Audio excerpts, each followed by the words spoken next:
All right, let's get right into it. Today, we're talking about a moment that wasn't just an update for one of the world's biggest programming languages. It was a complete reinvention. We are, of course, talking about Java 8. So you have to ask, right? Why would a language as dominant, as established as Java, need to go back to the drawing board?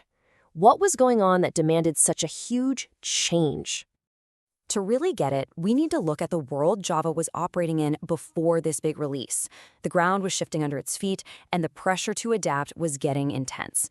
Let's break down exactly why Java had to evolve. It's really a classic story of hardware getting way ahead of the software. See, multi-core processors weren't a novelty anymore. They were in pretty much every machine. But actually writing code to use all those cores, it was difficult, super complex, and really easy to get wrong. At the same time, developers were getting tired of how much code they had to write for simple tasks, especially when dealing with the huge amounts of data that were becoming the new norm. So the solution couldn't just be a few new features tacked on. No, this required a whole new philosophy. It was time for Java developers to start thinking in a fundamentally new way.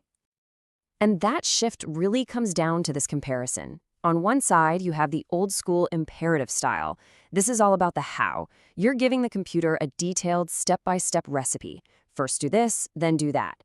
On the other side, you have the declarative style, which is all about the what. You just describe the final result you're after. The menu analogy is perfect. You don't tell the chef how to chop vegetables, you just order the salad. And this what you want approach is exactly what Java 8 embraced. So how did Java make this new declarative style possible? Well, it looked to another programming paradigm for the answer, one that was perfect for the job: functional programming. And that leads us straight to the #1 tool that unlocked all this new functional power in Java 8. We're talking about the introduction of Lambda expressions. So what on earth is a Lambda? Well, think of it like this. It's a little piece of a function that doesn't have a name. It's just a block of code, floating free, that you can assign to a variable and pass around your program just like you would with any piece of data. And that, right there, is an incredibly powerful idea. And the best part? The syntax is incredibly simple. First, you've got parentheses for any inputs or parameters. Then you have this little arrow token that basically says, okay, here comes the code. And finally, you have curly braces with the actual logic you want to run. That's really all there is to it. Now, to really appreciate why this was such a big deal, you have to look at the before picture. Let's say you wanted a simple piece of code to run later. Before Java 8, you had to write all of this boilerplate. You're creating an anonymous class, you have the override annotation. It's just so much ceremony for one single line of actual logic. Now take a look at the new way with a Lambda. All of that stuff we just saw, it just collapses into this one beautiful, readable line. The empty parentheses, because there are no arguments, the arrow, and the one piece of code we actually care about. This is that aha moment.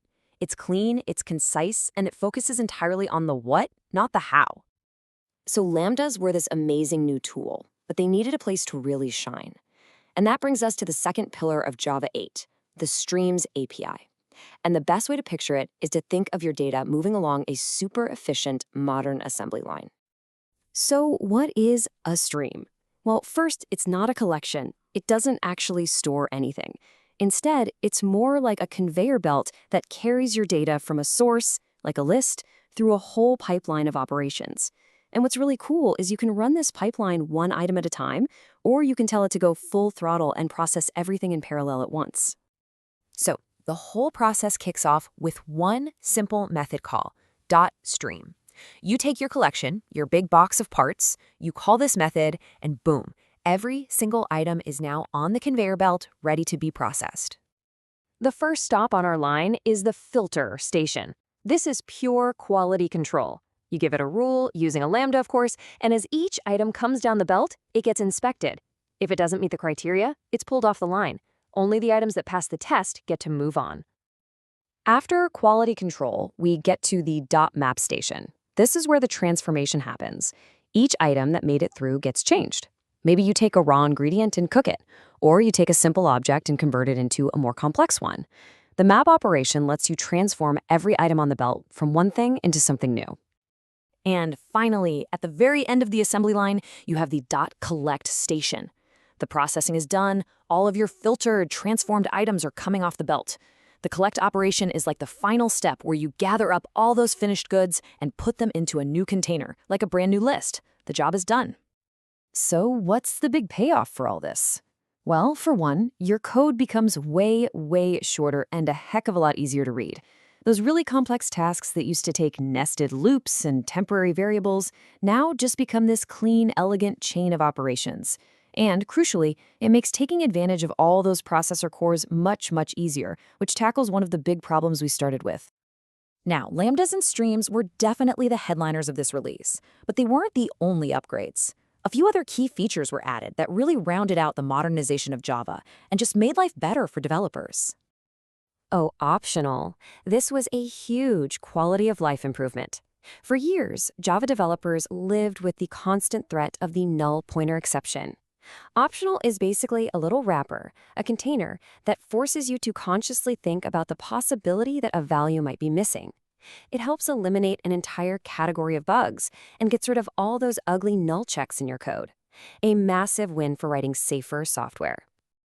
And anyone who had to deal with dates and times before Java 8 knows the pain.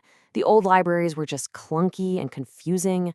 The new date and time API was like a breath of fresh air. It was intuitive, it was safe to use in multi-threaded code, and it finally gave Java a way to handle dates that just made sense.